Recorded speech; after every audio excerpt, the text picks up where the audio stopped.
my name is Renée Kerkvliet-Hermans and I'm the new Peatland Code coordinator. I've started at the beginning of November and I'll be giving you an overview of and an update on the Peatland Code today. It's been a year of unprecedented interest in the code. We've been seeing increased interest initially in the investment side from brokers and retailers of carbon units and companies looking to purchase units for their own accounting. But now also seeing a lot of interest from landowners bringing forward new projects. So the code registry has more than doubled in size and we now have 24 projects registered, with 4 of those being validated. So the Peatland Code, just very quickly, basically is a project developed and managed by the IUCN UK Peatland programme. It is a voluntary certification standard to attract private funding for peatland restoration projects in exchange for climate benefits by providing assurance to buyers. So the Peatland Code is UK based. It's set to reduce greenhouse gas emissions via peatland restoration. It does not account for carbon stored in the peatlands, and the code sets out a number of eligibility criteria. So, for example, a minimum peat depth of 50 centimeters, it must be blanket or raised bulk, actively eroding or drained, and a 30 years minimum project duration. It also has a number of legal and financial tests which must be passed to demonstrate that the project wouldn't have gone ahead without the input of private finance. So, for example, restoration must not be legally required. So, for example, not through existing planning conditions. And carbon finance must contribute a minimum of 15% of cost over the duration of the project. As part of the ongoing review and development of the code, there have been some minor alterations to the project timeline. This doesn't affect existing projects, but here is a general summary of the process. So from the beginning of this month, we have now a UK land carbon registry, and I might come back to that in a little bit. But new projects register now on the UK land carbon registry under the Peatland Code. Then the next step is project validation. This is where an independent auditor from a certification body checks that the site meets the criteria of the code, that adequate baseline condition assessments have been made, and that the proposed restoration is likely to result in a predicted greenhouse gas emission reduction. At this stage, banding units are issued, and this allows for upfront investment. Then the restoration takes place. And then within 1 year post-restoration, our restoration validation takes place. This used to be called verification, but actually there are no units verified at this point. So we've made the decision to change this to a restoration validation. At this point, an independent auditor goes out and checks that the restoration has taken place as proposed in the project development plan. Then at year 5 after restoration, that's when the first verification takes place. And again, an assessment is done by an independent auditor to check that everything is still as it should be. And if that's the case, the first depending units from year 0 to year 5 are converted to verified units. Hereafter, units are verified every 10 years. So I have just briefly touched upon the UK Land Carbon Registry. So all of the process I've just explained are now managed on the Market Registry as part of the UK Land Carbon Registry. And here Peatland Code projects sit alongside Woodland Carbon Code projects. The registry development was funded by DEFRA and Scott.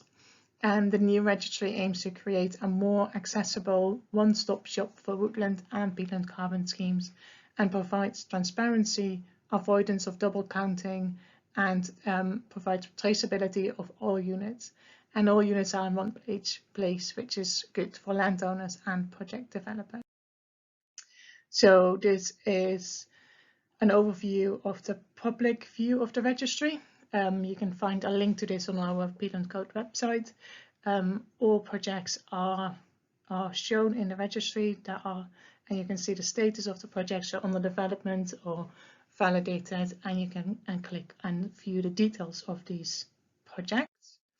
So if you, for example, click on Dryhope, that's that project has been validated, so you can already see the carbon calculations. You can see the map of the site, some other documents, project design document, and the project's validation statement. So if you want to check something about a project, that's where you can go. So as the development of the Peatland Code follows a pathway set by the Woodland Carbon Code, the Peatland Code is also working towards achieving UCAS accreditation in early 2021, to ensure that all aspects of project development under the code are compliant and rigorously independently assessed. UCAS will assess the conformity of the Peatland Code against the international standard for validating and verifying environmental unit information, that's ISO 14065, and the international standard for greenhouse gas accounting and reporting, which is ISO 14064. Once the code itself attains UCAS accreditation, we will seek that our certification bodies also work towards achieving UCAS certification. So we also work to ensure that Peatland Code adopts the latest government science with regards to greenhouse gas data.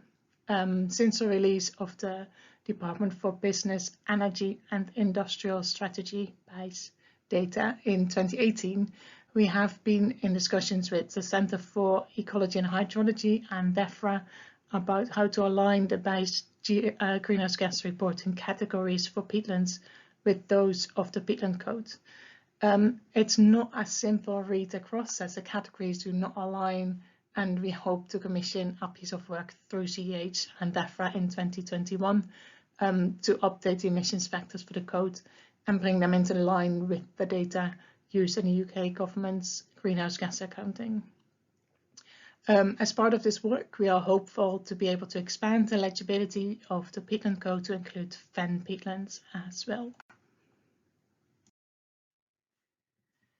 With the increased attention on climate change and a focus on net zero and natural capital, there's a growing interest in initiatives aimed at securing private funding.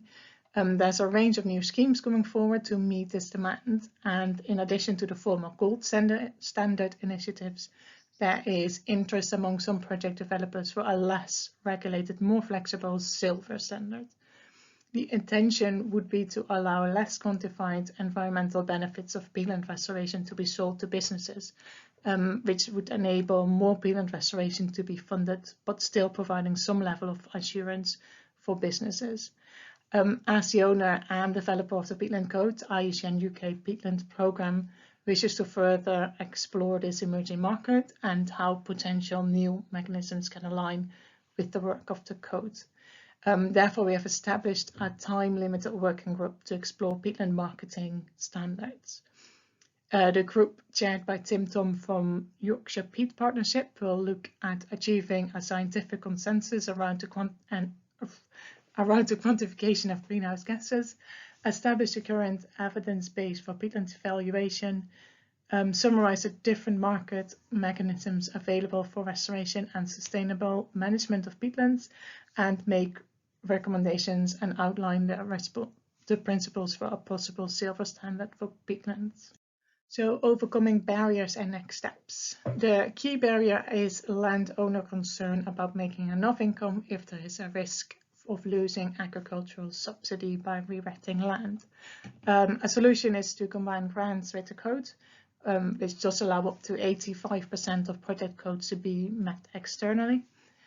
Further, a firm assurance from government that agricultural support will apply to recovering and healthy peatlands would help.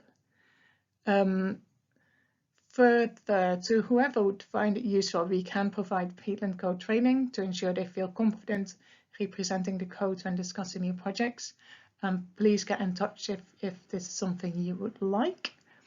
Further, we're working with landowner engagement, and the next steps are updates to the code to increase the scope of eligible sites so fans and hopes for inclusion for forested bog, and previously mentioned UCAS registry base related updates to increase investor confidence in the scheme. So for anyone who wants more information or training on how to develop, deliver or represent code projects, just drop me an email and we can discuss this. My details are on the screen. Thank you very much for listening.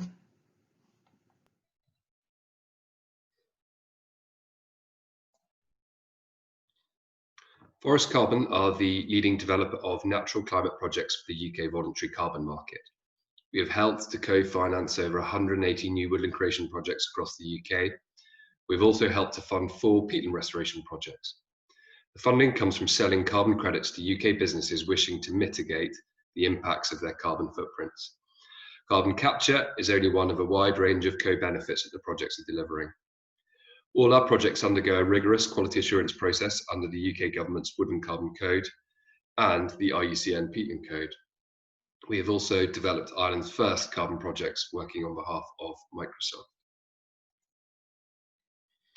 I've set out here some key milestones that we've hit since we started business in 2006. We have transacted 90% of all pending issuance units that have been validated under the Woodland Carbon Code, which in turn has enabled the creation of approximately 13,500 acres of new woodlands across the UK. Carbon funding is there to unlock a restoration project that would not otherwise have been delivered. I've listed here where forest carbon and carbon funding can potentially play a critical role. We would consider in certain cases covering part or all of the upfront survey costs to develop a project. Carbon funding could potentially cover deficits between available grant funding and total capital costs. In certain cases, we would consider paying instalments of carbon funding as the work is being carried out on site to help pay contractors. Covering additional capital costs not covered by grant funding could be another opportunity where carbon funding could play a role, i.e. fencing costs, for example, are not covered by peatland action. Funding can also act as an incentive to alter existing land use management, i.e. a reduction of deer numbers or livestock numbers. Finally, carbon funding can play a role in covering long-term management and maintenance costs, i.e. the removal of Sitka spruce regen and remedial works if necessary. I was keen to run through the headlines of 3 peatland restoration projects that we have helped fund. Dry Up was the first project to be validated under the Peatland Code, and this project extended to 77 hectares and involved the reprofiling of 9.5 kilometres of hag and the damming of 3.7 kilometres of drains. The work is estimated to prevent the emission of 6,484 tonnes of CO2 equivalent over the agreed contract period. Carbon funding provided by Next Group plc was critical in persuading the landowner to progress with the project. Whilst the emission reductions the project will deliver were clearly of interest to Next Group, they were attracted by the co-benefits that the restoration is anticipated to deliver over the long term. In this instance, carbon funding covered 25% of the upfront capital costs, with Peatland Action and the Scottish Rural Development Programme providing the additional funding to cover capital costs to restore the hags and block the drains. Carbon funding also provided the landowner with a funding surplus paid out at year 1 and at year 5 to help cover long-term management and maintenance costs. The owner agreed to no manure burn and an agreed cap on livestock density to ensure the area restored remains in a healthy condition long term. This second project is close to Dry Up. The landowner in this instance is Borders Forest Trust, an environmental charity that works to restore native woodlands in the south of Scotland. They have acquired large tracts of ground in the Scottish borders at Taller and Gamesoap, Carafran and Corehead. Forest Carbon have helped to fund 3 non-intervention woodland creation projects with them to date. We were therefore delighted to be able to support this 105 hectare restoration project. The plan here, the left of the slide, shows one of the 4 compartments where restoration work is currently being delivered. The validation audit under the Peatland Code is close to being completed. In this case, carbon funding has contributed to 85% of the capital costs. This was particularly relevant given it was widely understood that the availability of grant funding was heavily reduced this year. Peatland Action have, however, contributed 15% of the capital costs, along with funding the project management support provided by one of their Peatland Action officers working within Tweed Forum. The carbon funding also provided a significant surplus over and above capital costs to cover long-term maintenance and management costs. We have been working to deliver a blended finance project with the Welsh Peatland SMS project over the last 2 years. We were delighted, therefore, to be able to support this project located on the edge of Snowdonia National Park. I'm aware that Rachel Harvey has provided some background on this project also in her presentation today. Restoration work is currently being undertaken on site, with validation under the Peatland Code having been recently granted. For this project, the Welsh Peatlands SMS covered 100% of the capital costs. Carbon funding is helping to cover long-term management and maintenance costs. The owner has agreed to adhere to glacier requirements on livestock density levels and to carry out no muir burn, albeit this was not an action that they have been carrying out on site. I was keen to set out in this slide the process of how to secure carbon funding via forest carbon, which is one potential avenue landowners and land managers can explore in order to secure carbon funding. The first step is the completion of an application form by the project host or their advisor. This must be submitted to us well in advance of restoration commencing. We will then review the information provided and assess the project with close consideration to the key requirements of the Peatland Code. If we are happy with the project, we will then make an offer for the emission reductions. This includes the price, payment structure, and proposed contract duration. What we are offering to purchase is the pending issuance units, the PIUs, delivered by the project over an agreed contract duration period. If the offer is acceptable to the project host, we will issue a contract for signing.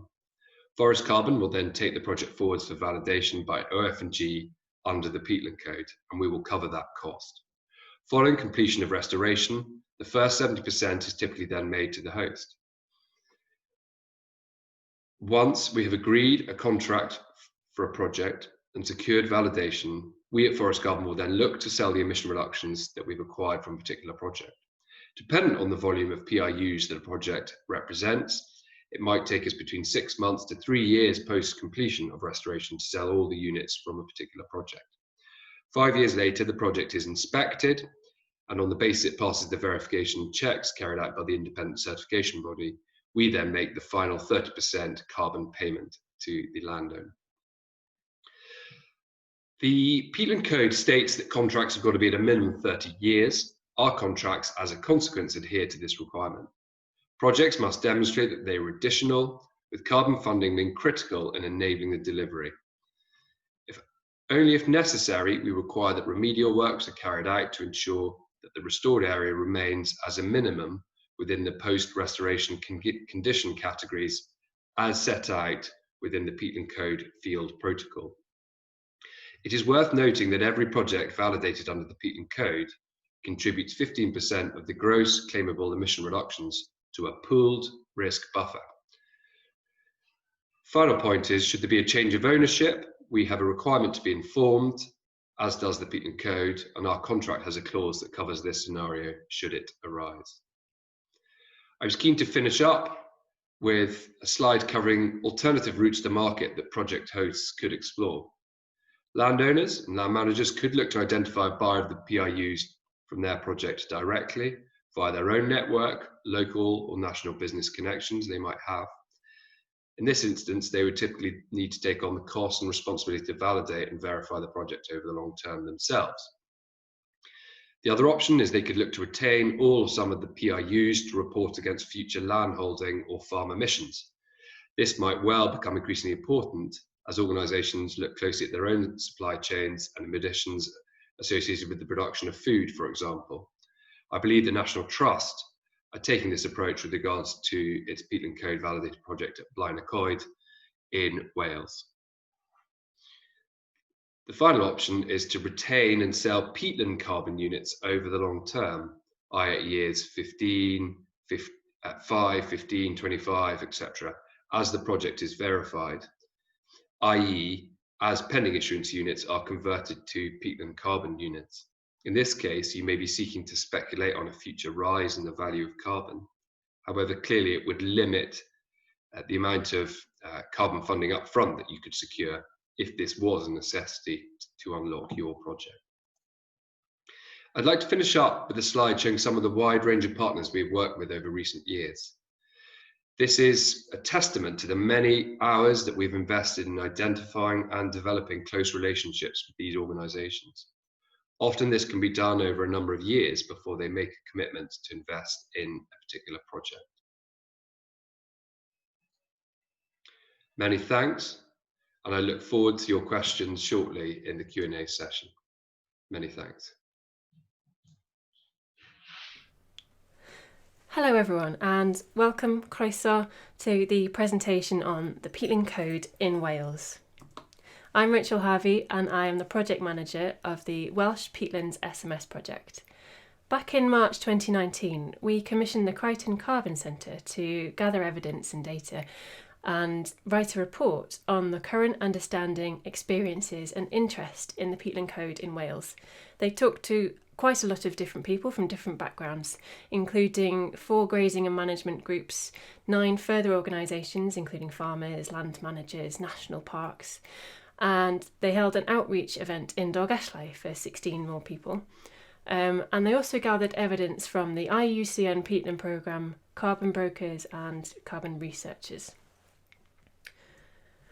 These were the 5 main questions they were asking. We're going to focus more on the last 3, but they wanted to identify what incentives are currently available, what is the effectiveness of these incentives of peatland management and restoration, and then what are the perceived barriers and opportunities facing landowners with the Peatland Code and peatland restoration, and also what are the economical and practical barriers and opportunities.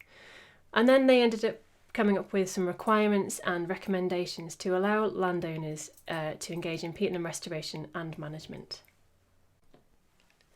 So just to give you an idea of the different attitudes to peatland restoration and management in Wales at the moment, these are quite diverse and from a variety of different backgrounds.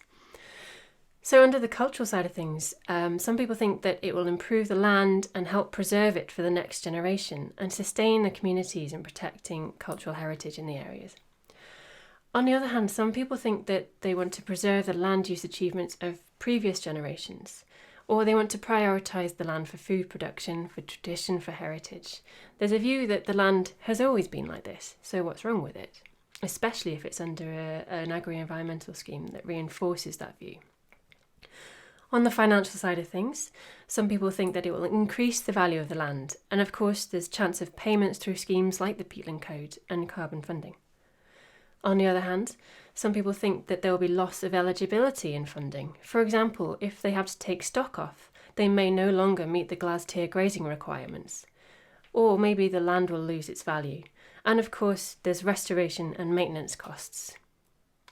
On the farming side of things, some people think that it will reduce the environmental impact of the livestock overall and possibly open new markets for stock, for example selling environmentally friendly meat. On the other side, there's loss of production again, and some people perceive peatland restoration to be detrimental to livestock health. And other positive views are the environmental benefits of peatland restoration, so improving biodiversity, and also something to do for the climate emergency. On the other side, there's a lack of understanding about peatland restoration and a lack of information out there for landowners. One of the things the report showed was that the Peatland Code uptake in Wales has been quite slow. There's quite a lot of different reasons for this, but the biggest is uncertainty.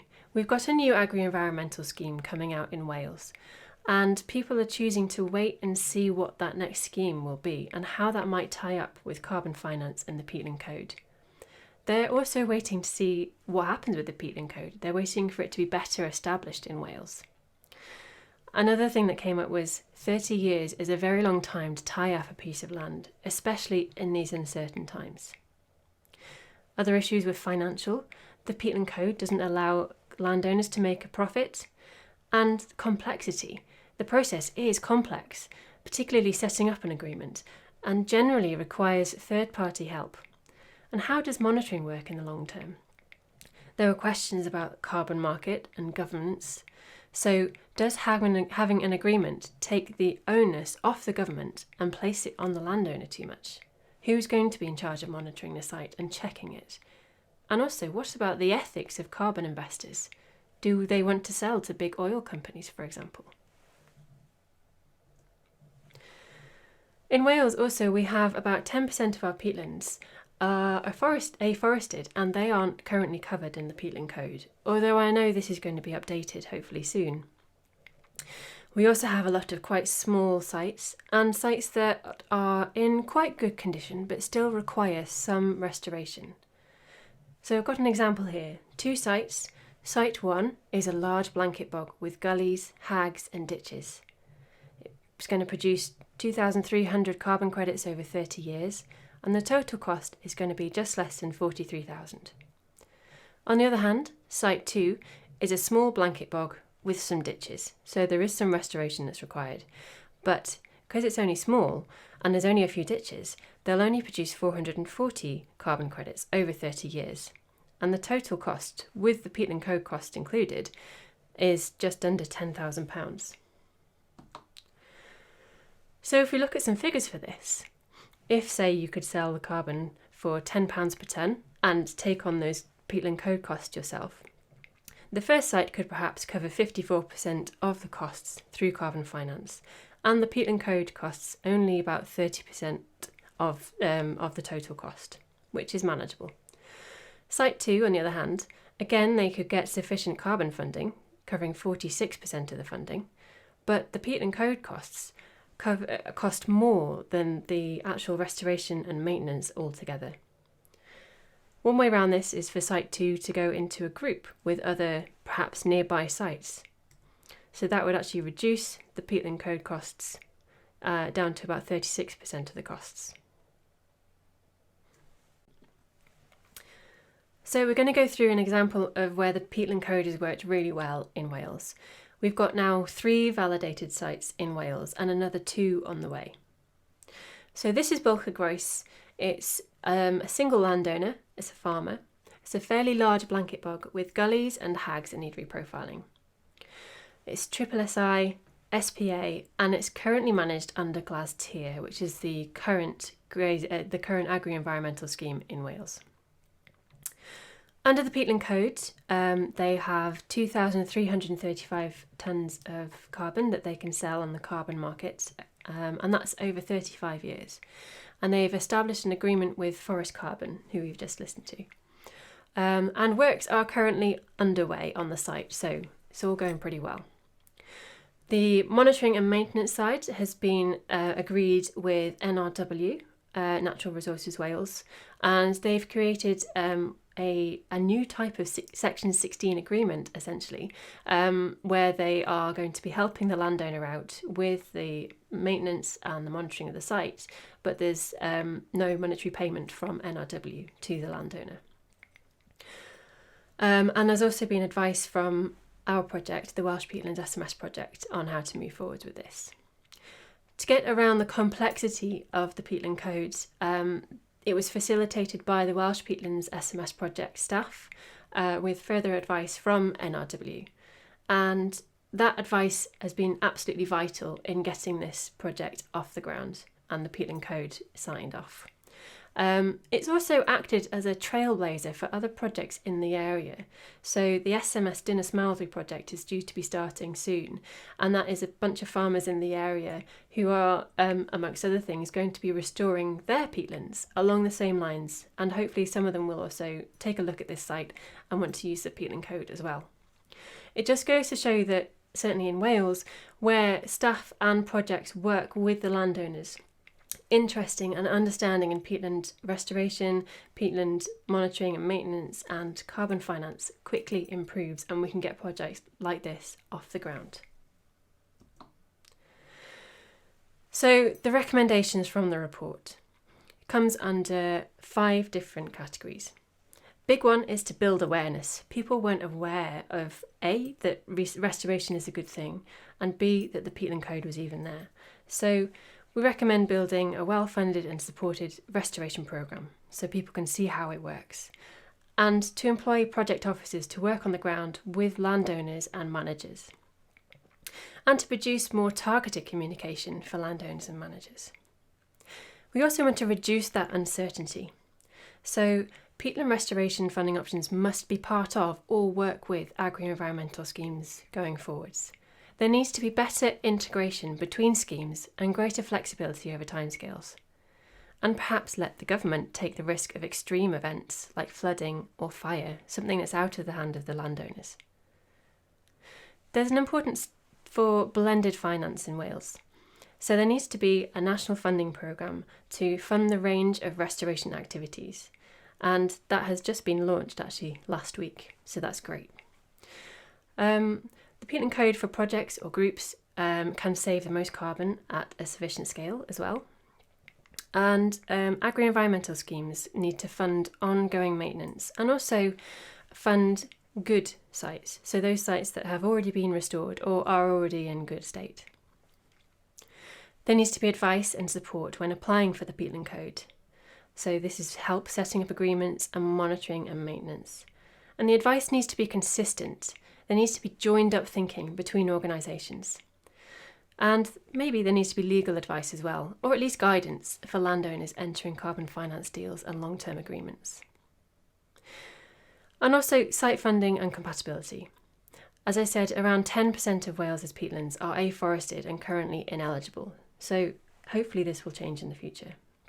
And again, what if sites are too small or too good? There needs to be that support from the agri-environmental scheme. And all funding mechanisms should be compatible with each other and not be an either or option. So that's about it from me. So diolch yn fawr. Thank you very much for listening. And if you've got any questions or want to chat about this, please feel free to get in touch. Hello, everybody. And I just want to say thank you to Renée, George and Rachel for some brilliant talks there, introducing the Peatland Code and the way it's used. I'm Vicky West. I manage the UK's Woodland Carbon Code, which has been going since 2010. I'm very pleased to be working with IUCN Peatland programme on the Peatland Code as well, and recently been working with them on the joint UK land carbon registry for both woodland and peatland. I see there's been quite a few questions come through.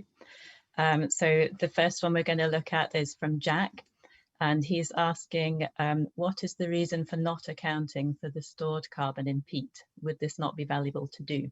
So I think this is probably a question for Renée, if we could go there, please. Yep. So the reason why the carbon stored in peatlands is not accounted for in the Peatland Code is because the Peatland Code, it needs to be additional. So a project that a project developer putting money in a project wants to see a return for that. In return, a carbon emissions reduced. So the carbon that's already stored in the peatlands is not additional for that project. So it's already there. Nobody really wants to pay for that credit. So that's why we're not accounting for it.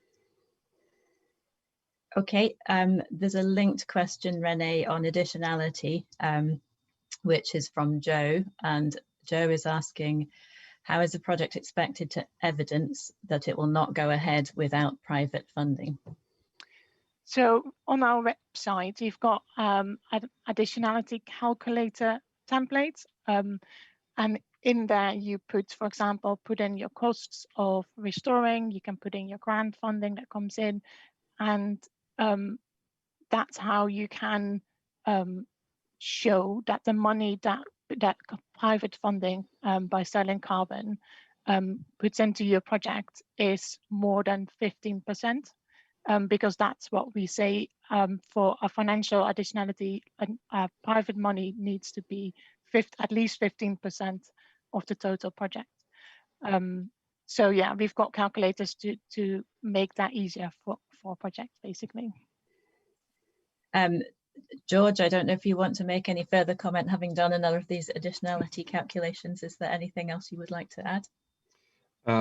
Yeah, just further to what Renée said, that the Peatland Code sets out 4 kind of critical tests that need to be met to kind of prove the additionality.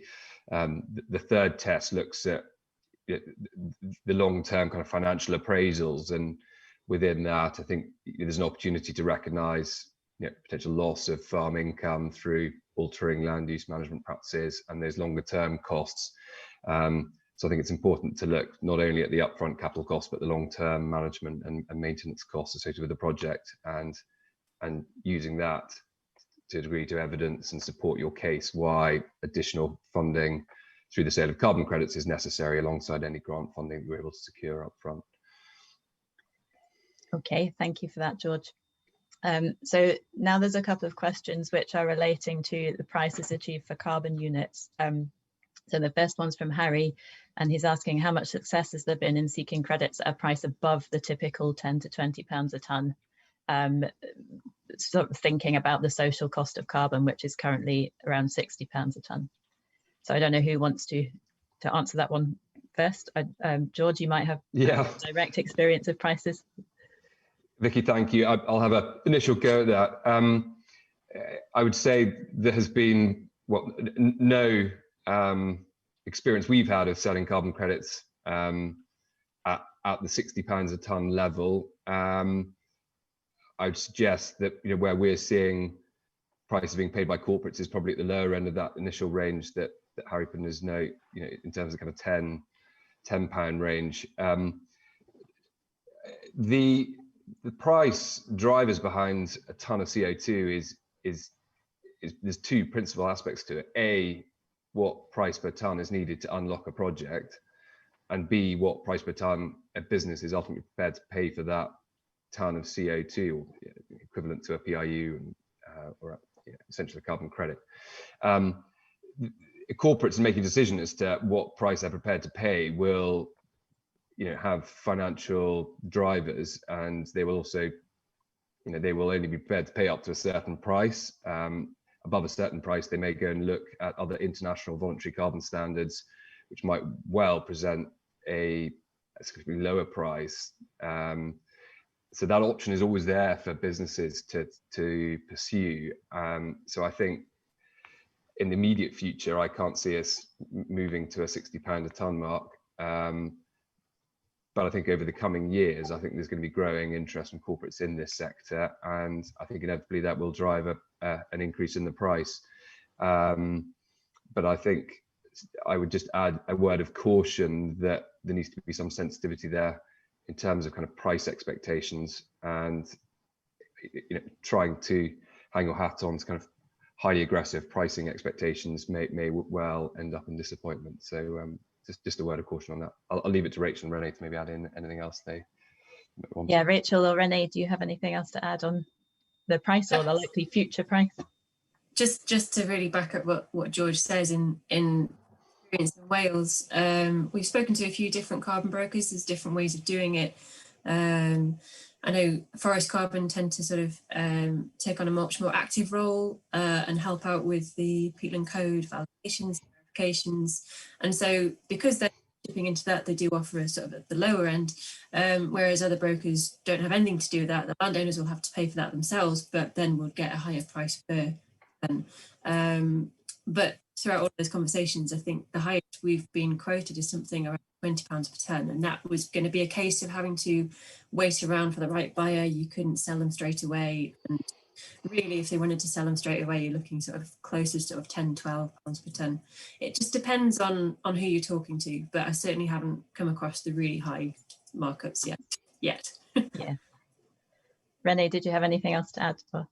No, not Okay. really. Certainly from a woodland perspective, we've seen prices up to 20, and the woodland carbon guarantee in England has kind of offered a price from government at 20 to 25. But again, there's expectation prices will go up, but nothing's actually, no deal's actually been done at a price higher than that as yet. So if we move on now, there's a couple of questions which are about the actual greenhouse gas accounting behind Peatland. And one question is on how we account for methane, and the other is kind of from Andreas is how you account in the baseline and then how you account after restoration. What data are we using for that? Renée, I don't know if you want to comment on that one. Yep.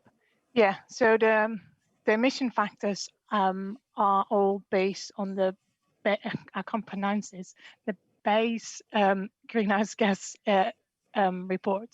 So yeah, so it's all scientifically looked at. Yeah, and that's where it comes from. So also at the moment, we're hoping to commission a piece of work through GH and DEFRA in 2021 to also look and see if some of those emissions factors need to be updated. So it's a constant, we are constantly working on looking, is there new scientific evidence to update these emission factors.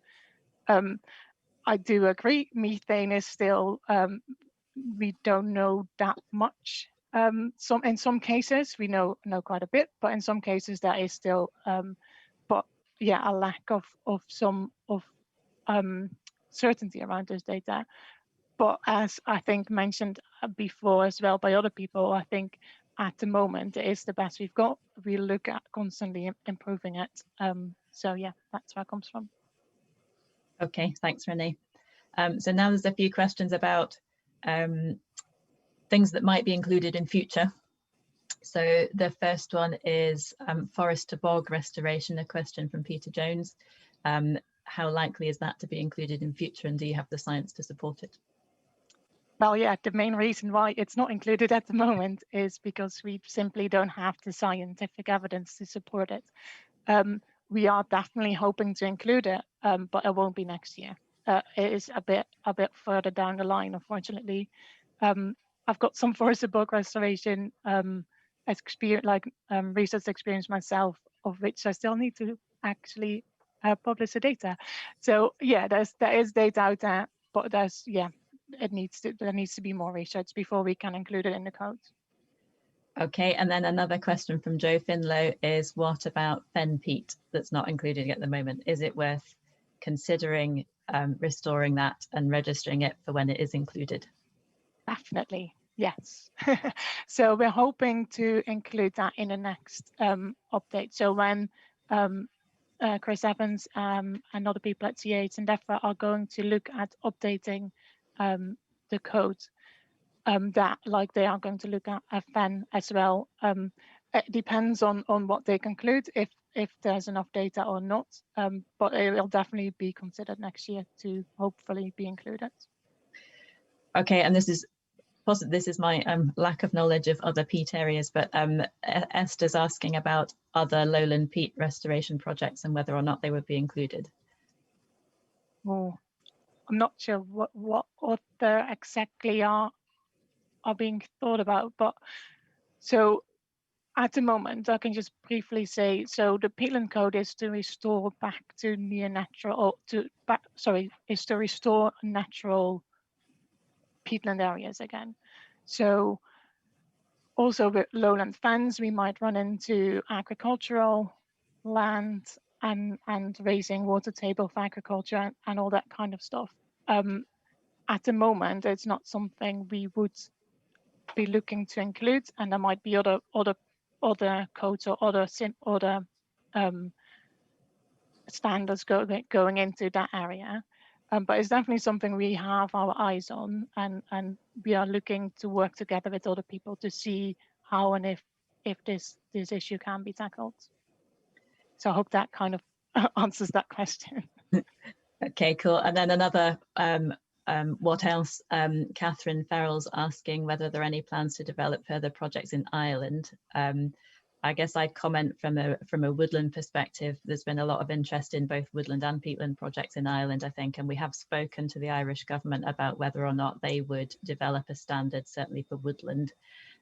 So I know they're thinking about it, but it's not really possible to kind of use a UK standard in Ireland, partly also because they'll be in the EU and we're not, and things next year, so there's complications. But I don't know if Renée or George, you want to add any more to that in terms of practically what might happen?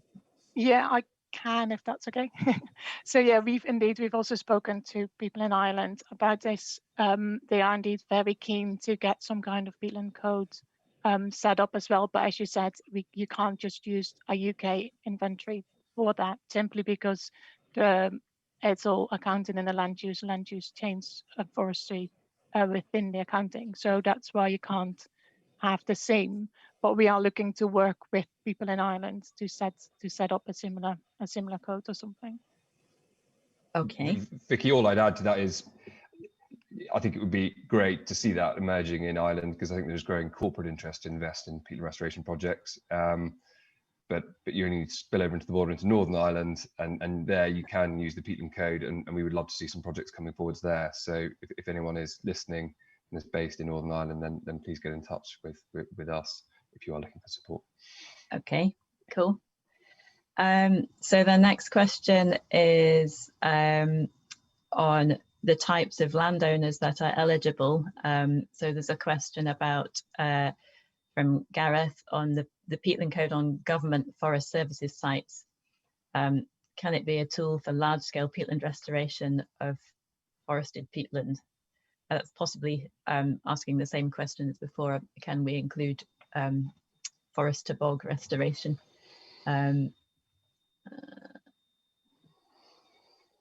Okay, and there's a second question about what measures available if Peatland Code sites breach their agreements or requirements. I guess Renée, you might want to comment on that in terms of what happens if they don't do what they're supposed to. So I'm just going to guess, is that when they don't actually do the restoration that they agreed on, or is that? Well, I'm not sure from the No. question whether it means that whether you don't do the restoration or you do the restoration, but then somehow that's reversed. Yeah, so the way, the other option. yeah, so the way that the units are verified is the first verification of units is 5 years post restoration, and that's for year 0 to 5. So we know that those emissions reductions have happened, and then the next chunk of verified units get verified at year 15. So that's year 5 to 15 reductions that have taken place. So in that way, you can't really yeah, so there will never be credits on the market, verified credits on the market of restoration that hasn't happened. So that's how we use that. Vicky, shall I jump in, and just from a contractual perspective, and we have obligations, requirements kind of written into our contracts to deal with those scenarios, as we do on the Woodland Carbon Code side. And yeah, there's a rationale behind us withholding 30% of the funding, typically up to year 5, to have an eye on how successful the restoration is delivered in those early 5 years, but there is also mechanisms over the longer term should there be potentially negligence on the part of the landowner, and the restored areas essentially being undone, and those emission reductions are essentially being lost. So we have got mechanisms in our contract, and happily discuss that with anyone listening at a later date, and talk them through those. Cool. And certainly from the Woodland Carbon Code perspective, we also have a rules of use of our registry in terms of what happens if you don't deliver, and what will happen to the units in the registry, and then what you'll be expected to do in terms of compensating the buyer or the scheme. So again, that's the kind of things, the process we have in the background to deal with it. So the next question I'd like to go to is from Derek, and Derek is asking what steps need to be taken to make sure that the Peatland Code and agricultural policy dove together well. Probably thinking about the future elms and in England and things like that, what's happening. So Renée, I don't know if you want to go first, and then anybody else if they want to comment. I must admit, this is an area where I still need to brush up my expertise. So if someone else has a clear idea, that would be great. Sorry, George, were you going to say something? No, Rachel, you go ahead, and then I'll follow up. There's been quite a lot of talk about how this might work in Wales, for example, and to be honest, the jury's still out on this. The big thing is the timescale. So the Peatland Code ties a landowner in for 30 years, and usually, you know, the agri-environmental schemes are 5 years long, and then maybe get renewed. And you know, there's a reason why the Peatland Code is 30 years long, and you know, the agri-environmental schemes are quite short in terms of, you know, nature benefits as well. So it would be nice to see some way of making those agri-environmental schemes a bit longer, but really it's down to discussions with the devolved governments and trying to talk with them. Really, that's where we're at. We've just had sort of the National Action Programme for Peatlands launched a couple of weeks ago in Wales, and it's really encouraging. But again, it's only 5 years, but it's a step in the right direction, and I think it's just working through things with the government, talking with them, and trying to move forwards with them. I think all I'd add, Vicky, is I think what's going to be critically important over the coming decades is that private sector has, you know, is able to play a growing role, and that the public sector and any funding streams via the public sector don't crowd out the opportunity for the private sector to play a role. I think we need both funding streams and differing measures for different sites, for different scenarios. But I think anything that's designed needs to have a very careful eye on that moving forwards. It's a very basic answer, but that's my kind of long-term view.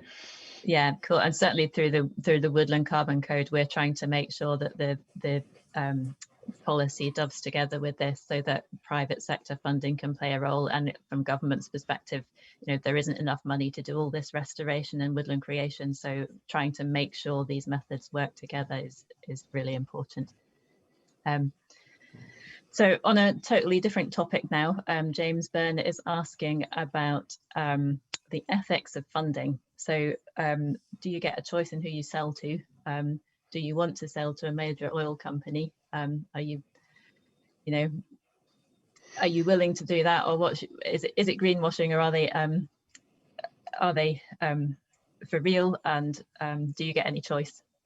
I don't know who wants to answer first. Renée, do you want to say something, and then George? Or sure. So we don't get involved with the sales. So the credits are for the project developer or landowner, however that is agreed on, and it's up to them who and when they sell to. So yeah. George, yeah, Vicky, on that point, I mean, if a particular landowner land manager has very strong opinions about particularly the end purchaser of the PIUs or the peat and carbon units or wooden carbon units, we will take that into account. Clearly, we're not going to be in a situation where we're going to agree to remove multiple sectors from potential end buyers, because that will then ultimately kind of limit the opportunity to sell those credits and potentially what the price that we can achieve. There've been very few cases where we've had a landowner and land manager specifying specifically, that they don't want a particular organisation or sector involved and buying their credits, ultimately buying the credits via us. I think collectively, all businesses, whether you're a small SME of 1 or 2 employees up to large multinationals, we've all got a responsibility to help drive change and facilitate delivery of projects. We, Forest Carbon, aren't in a position to assess whether one oil company is doing a better job at reducing their carbon footprint than another. I think ultimately it's going to be down to shareholders, customers, employees to increasingly apply rigor and scrutiny of what businesses are doing. And if they're not demonstrating reductions year on year, they're going to be found out fairly quickly. So if businesses are purely using the purchase of carbon credits to mitigate their carbon footprints and doing nothing on the reduction side, they're going to get found out over the coming years, I suspect. I would say this, but I do believe that there's a role to play for carbon credits to help businesses and to present one solution in meeting climate change objectives, but it is only one part of the bigger picture. So I think happy to pass it on to anyone else, including you, Vicky. I mean, you may have a view on this as well. Rachel or Renée, if you've got anything else to add, otherwise I'll say something on. Okay, I mean, I guess I've looked at a few research reports that have certainly shown that companies who offset their emissions are the companies who do most to reduce their emissions first, because when they go to buy offsets, they realize they're quite expensive and think, actually, I could change my refrigeration plant first and that will save me loads more emissions. So that's one thing, is generally that's the pattern. The other thing would be, if you look at Mark Carney's review of the voluntary carbon market, they put in lots of stuff about what you might require of corporates or ask of corporates before they buy offsets from you. And one of the things they're talking about is saying, well, okay, maybe we need to say that corporates need to be setting science-based targets for that to reduce their emissions before they buy offsets. And as a landowner, you're totally in control of who you sell to. So you could go to a corporate and say, well, you know, what have you done? Have you done this first? I'm only going to sell to you if you've done that first. And that, it's up to you if you want to have that rigor in what you're doing. So just a few more questions. We'll just do a couple more. We've got 5 minutes left. So the first one is just about the practicalities. So if you're a landowner, this is a question from David, if you're a landowner and thinking about registering and validating, do you recommend using a third party such as Forest Carbon, or is it possible for the landowner to do it on their own? From my experience, it makes a lot more sense to get a third party involved, and it doesn't have to be going direct to a carbon broker. There are plenty of other people out there as well. Like, I work for the National Park. There's a few of us like that who've got experience on the Peatland Code. It depends on the landowner. Generally with a single farmer, then obviously they're going to be a bit overwhelmed by the amount of paperwork there is involved and where to go. So they definitely would need someone leading them through that, whether it be from someone like Forest Carbon or National Park or NRW. If the landowner is someone like the National Trust, then perhaps they've got people in-house who've got a bit of experience. So it just depends who the landowner is, really. Okay, any more on that one, or will we move on? Okay, so the next one is, if there's high growth expected in the demand for carbon credits, does the Peatland Code have enough resource to cope with that as the number of projects and interest increases?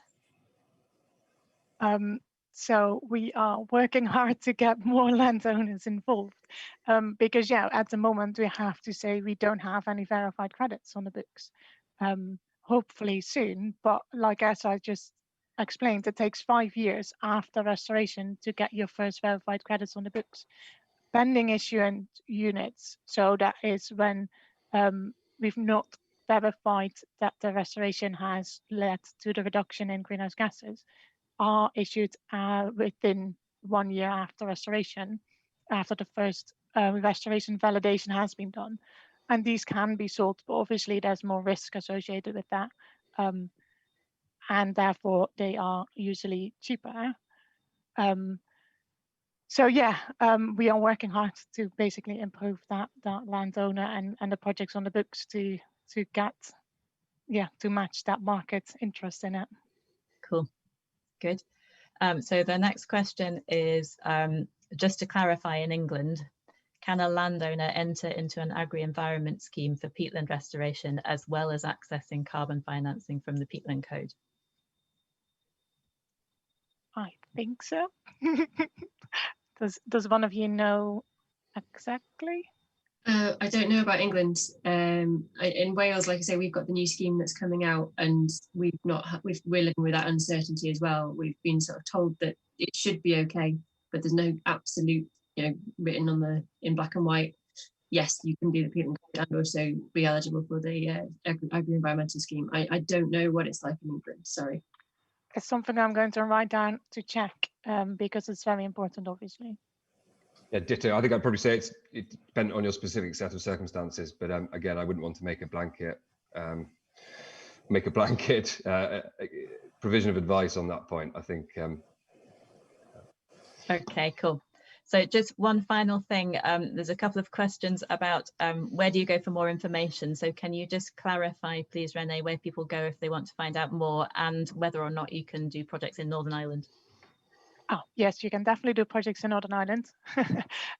Please do. And just on our website, so IUCN Peatland, IUCN UK Peatland program, and there's a section of the Peatland Code. I'll pop a I'll link in the chat in a bit. Okay, cool. And there's one other question about where can you find a list of projects? They will be on the UK Land Carbon Registry by market. And again, Renée can provide the link. So we've not got much time left. All I wanted to do was thank all the speakers, Renée, George and Rachel. It's been a brilliant session. Thank you for all the questions from the audience. I hope you've all found it really useful. And I think the next session is at 12 o'clock, the Peatland Project Journey, looking at policy, finance and funding. So hope to see everybody there. Thanks very much, everybody.